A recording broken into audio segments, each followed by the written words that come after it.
Sir నమస్కారం sir. నమస్తే అండి. సార్ కాంగ్రెస్ సీనియర్ నేత డి శ్రీనివాస్ గారు చనిపోవడం జరిగింది సార్. మరి ఈ నేపథ్యంలో ఆయన పొలిటికల్ జర్నీ గురించి మీరేం చెప్తారు సార్?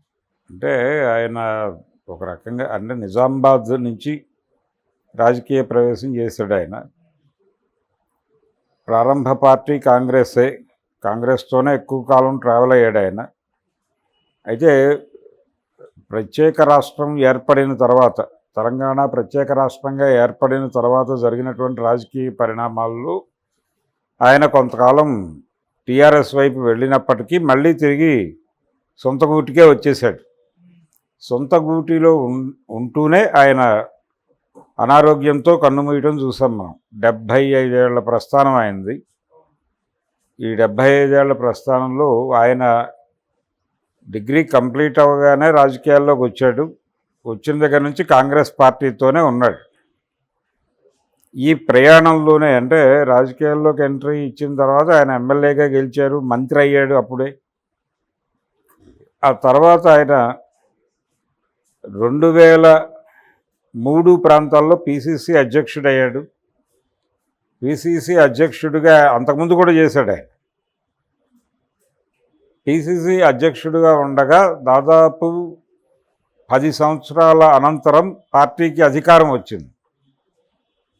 అంటే 1994లో కాంగ్రెస్ పార్టీ అధికారంలో నుంచి తప్పుకుంది. ఎన్టీ రామారావు గారు సంపూర్ణ మద్యపాన నిషేధంతో ఒక వెల్లువ క్రియేట్ చేశాడు. ఆ వెల్లువలో కాంగ్రెస్ పార్టీ ఓడిపోయి తెలుగుదేశం పార్టీ బీభత్సమైన మెజారిటీతో రికార్డు స్థాయిలో గెలిచింది. ఆ రికార్డు స్థాయిలో గెలిచిన సందర్భంగా కాంగ్రెస్ పార్టీ ఒక తీవ్ర గందరగోళానికి గురైన సందర్భం. కాంగ్రెస్ పార్టీ నుంచి చాలామంది తెలుగుదేశం వైపు దూకేసినా కానీ ఈయన అక్కడే ఉన్నాడు, కాంగ్రెస్లోనే ఉన్నాడు, కాంగ్రెస్ కోసమే నిలబడ్డాడు.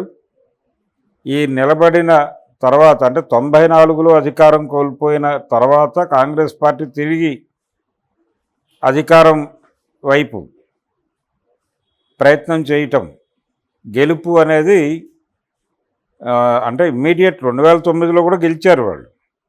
ఇమ్మీడియట్ అంటే 2004లో జరిగినటువంటి ఎన్నికల్లో గెలిచారు, 2009లో జరిగినటువంటి ఎన్నికల్లో గెలిచారు. అయితే ఈయన 2004లో జరిగినటువంటి ఎన్నికల్లో కాంగ్రెస్ పార్టీకి సారథ్యం వహించింది డి శ్రీనివాస్, ధర్మపురి శ్రీనివాస్. ఈయన నిజానికి ఆ రోజున ముఖ్యమంత్రి అభ్యర్థి కూడా. 2004లో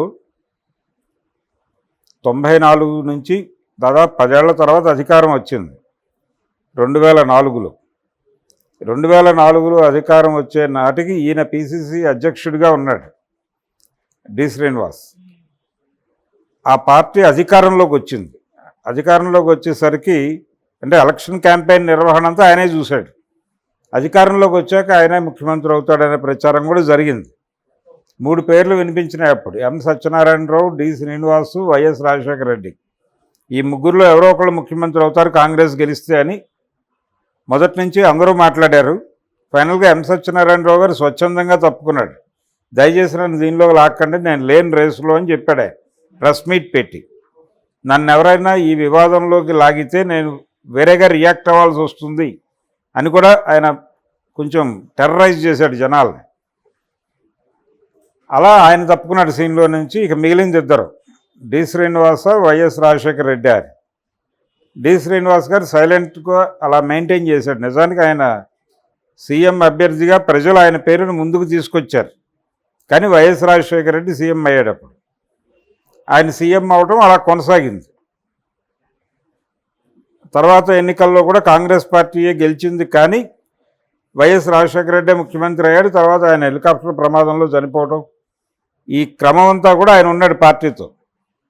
తెలంగాణ ఏర్పడిన తర్వాత అది విజయాలు సాధిస్తూ పెడుతున్నటువంటి సందర్భంలో మాత్రమే దానిలో చేరాడు టీఆర్ఎస్లో. కాంగ్రెస్ పార్టీకి ఒక లాయలిస్ట్గా ఉన్నాడు ఆయన. ఆ లాయల్ ముద్ర చెరిగిపోకుండా చూసుకోవాలి అనుకున్నాడు ఆయన. ఆ ముద్ర చెరిగిపోకుండా ఎలా నడపాలి అనేది కూడా ఒక కార్యక్రమంగా తీసుకున్నాడు.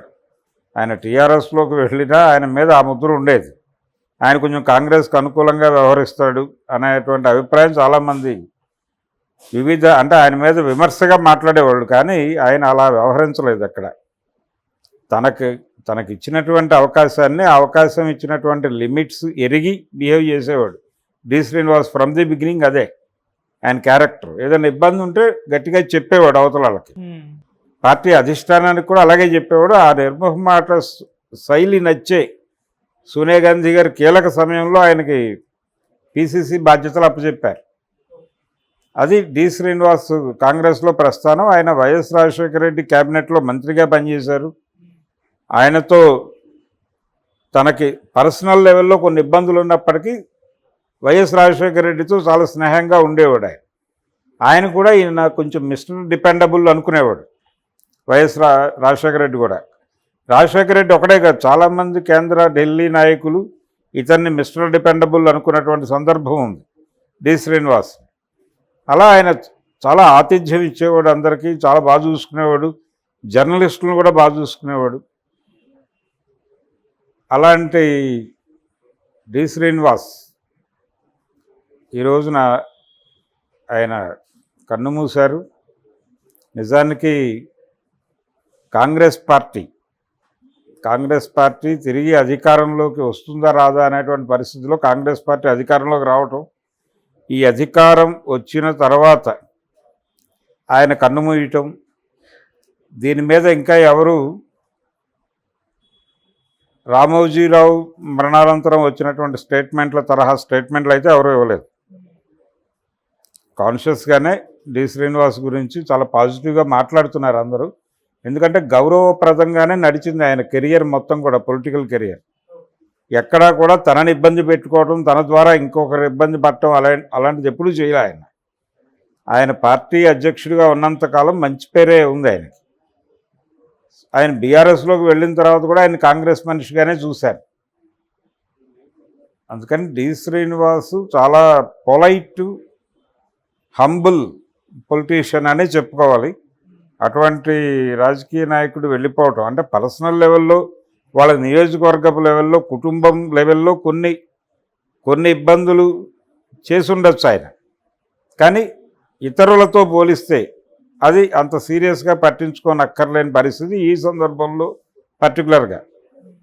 అందుకని డి శ్రీనివాస్ మృతికి నివాళులు అర్పిస్తూ కాంగ్రెస్ పార్టీ, తెలంగాణ కాంగ్రెస్ పార్టీ పర్టికులర్గా ఒక నాయకుడిని కోల్పోయిన మాట మాత్రం వాస్తవం. ఇండస్ట్రీలో ఉన్నటువంటి ప్రొడ్యూసర్లు, హీరోలు వీళ్ళు ఓకే చెప్తే తప్ప తనకు వేషాలు రావు. ఆ పరిస్థితి ఉన్నప్పుడు తను తలుపేసుకునే పరిస్థితి లేదు. అందుకని బహిరంగంగా నమస్కారం పెట్టాడు.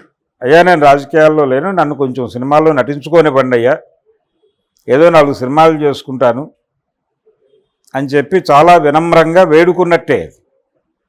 అంటే ఈ మొత్తం సీన్లో, అలీ రాజీనామా అనేటువంటి సీన్లో తెలుగుదేశం పార్టీ ఇతర పార్టీల వాళ్ళని ఏ లెవెల్లో భయపెడుతోంది, పర్టికులర్గా వైఎస్ఆర్సీపీలో ఉన్న వాళ్ళని టెర్రరైజ్ చేయటం అనే ప్రోగ్రాం ఒకటి తీసుకుంది. అది ఆ ప్రోగ్రాంలో భాగంగానే ఆ ప్రెజర్ తట్టుకోలేక, ఆ ప్రెజర్ ఇంకా తన మీద పడలేదు కానీ పడుతుందనే స్పృహ ఉంది ఆయనకి. దాని నుంచి బయటపడటం కోసం నిన్న ఆ మాట చెప్పాడు తప్ప ఆయన ఏదో జగన్మోహన్ రెడ్డికి వ్యతిరేకమనో, జగన్మోహన్ రెడ్డి చేసిన తప్పుల గురించి ఆయన ఏదో బయట మాట్లాడతాడనో అనుకోనక్కర్లేదు. ఆ ధైర్యం కూడా చేయదలుచుకోవట్లేదు ఆయన. క్రిటికల్గా కూడా ఉండదలుచుకోవట్లేదు. క్రిటికల్గా ఉంటే ఏమిటి కండిషన్ అనే భయం కూడా ఉంది ఆయనకి. ప్రధానంగా ఆయన భయము, ఆయన రాజకీయ సన్యాసం ఇదంతా చూస్తే ఈ దేశంలో మైనారిటీల కండిషన్ ఏంటనేది అనుమానం వస్తుంది. మైనారిటీల పరిస్థితి అలా ఉంది కాబట్టే ఆయన అలా మాట్లాడాడు. కాబట్టి అలీ ప్రకటన మీద చాలా చులకనగా కామెంట్స్ చేస్తున్నారు, అది కరెక్ట్ కాదు. దీని వెనకాల చాలా, అంటే ఆయన మాట అనక తప్పని పరిస్థితి, అనివార్యత